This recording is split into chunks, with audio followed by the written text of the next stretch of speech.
What's up, YouTube? I'm here to do my recap of UFC 192. Let's start at the bottom. The first fight was Derek Lewis versus Victor Pesta, and Victor came out really strong in the first, basically controlled Derek the whole first round. And then the second round was the same thing until the very end. Um, Victor was controlling it, and then right at the end, Derek Lewis kind of got top control and was able to land a lot of good strikes. And then come the third, Victor really tried to get a takedown early and he couldn't get it, and then it basically picked up where round two ended with Derek Lewis getting on top and landing big ground and pound. So a good third round TKO for Derek Lewis. Next was Sergio Pettis versus Chris Carriazo, and this has kind of been what I've been talking about with Pettis. Is he looks great for the beginning, and then come late in the rounds he starts to give it up a little bit. He clearly won the first two rounds, and in the third round he got controlled the whole thing and then almost got submitted at the very end. So I feel like they kind of just gave him a top 10 guy that he could beat, but this shows that his ceiling is not super high because he keeps on getting in these fights where he doesn't look amazing, and then he almost gets finished towards the later parts of the fight. So good win for Pettis, but I doubt he'll ever fight for the title just the way he looks. Next was Sage Northcutt versus Francisco Trevino. And I think this fight got stopped a tiny bit too early. I think they could have let it go on for another couple of seconds. It was still a good win for him. It was really quick as a first round TKO. I just thought that they stopped it a little bit too early. Next was Rose Namajunas versus Angela Hill.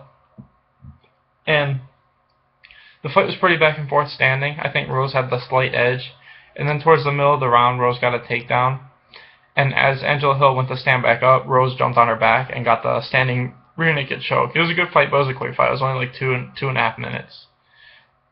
Next was Adriano Martinez versus Islam Makhachev. And these guys were both hitting each other with really hard shots. And then, like, out of nowhere, Islam threw a big right hand, and Martinez slid to the right and hit him with, like, a counter. And pretty much hit him with another shot as he went to the ground and knocked him out. This fight was quick too. It was only like a minute and a half. Good win for Martinez. Next was Albert Trumanov versus Alan Jouban. And this was exactly what I said. I think this was like a pick and choose 'em fight. I think, these guys flipped coins on who would win, but this time Albert Trumanov won. He won with a good head kick and then a couple of punches follow up. He just looked to be more aggressive, which is what Alan Jouban usually likes to do. He likes to be aggressive, and I think he just, he's not a real counter striker. He likes to move forward and throw high volume, and he let Albert do that, and that's why he lost, in my opinion. Next was Yair Rodriguez versus Dan Hooker, and this was pretty much just a one-sided beating. Not too much to say about it. Not too much to say about a lot of these fights. I mean, they were pretty cookie-cutter. It was a good win for Yair Rodriguez.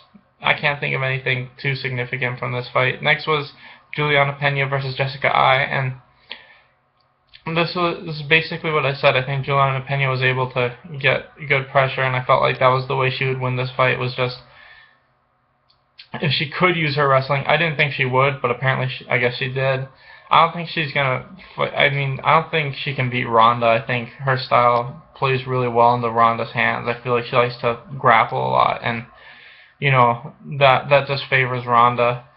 So it was a good win for Penne. I know she lost a point because she was consistently, I think it was eye gouging, I can't quite remember, but good win for her. Next was Joseph Benavidez versus Ali Bagautinov, and it was like I thought. I think that, except for the stand-up, was pretty slow. It felt like Benavidez was getting the takedowns when he needed them.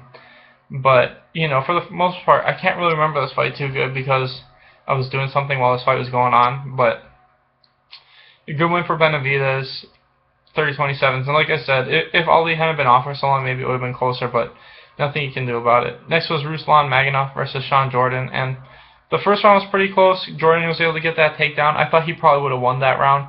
And then the second two rounds, Jordan wasn't able to take Maganov down, and Maganov just had the much better striking and was able to pretty much pick him apart.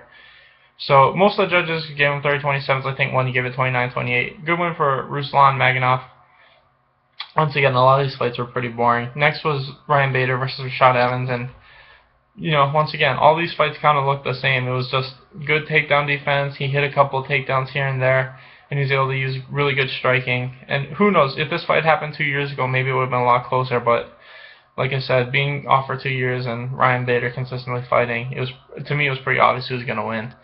Next, this fight is the fight I want to talk about the most, was Gustafsson versus Cormier, and I felt like Cormier won rounds 1 and 5, and Gustafsson won 2 and 3, and then the fourth could have went either way. I had Gustafsson winning. It was really close. This one wasn't as bad as the Jon Jones fight. Like, to me, the Jon Jones fight, you could have argued that that was 4 rounds to 1 in favor of Gustafsson, so I don't know how Jon won that one.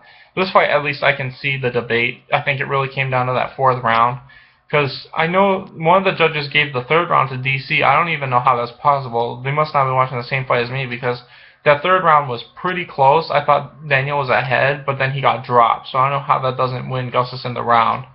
And then Gustafsson clearly won the 2nd, and DC clearly won the 1st and the 5th, like I said. The debate, in my opinion, is the 4th. Is whoever you give the 4th round to is probably who you thought won the fight. Because the 3rd was not that one-sided. It was pretty even. I thought, like I said, I thought DC was ahead by a little bit, but then he got dropped. So Gustafsson clearly took that round at the very end.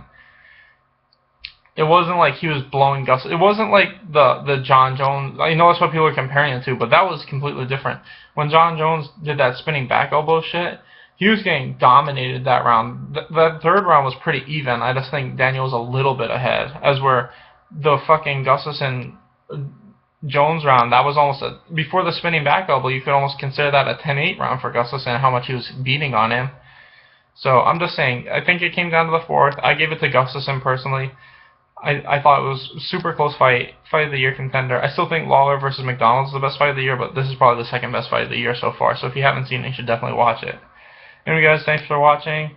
I think the next card's not until the end of the month, so I'm probably gonna do my prediction video the week of. Anyway, thanks for watching, guys. Please like and subscribe.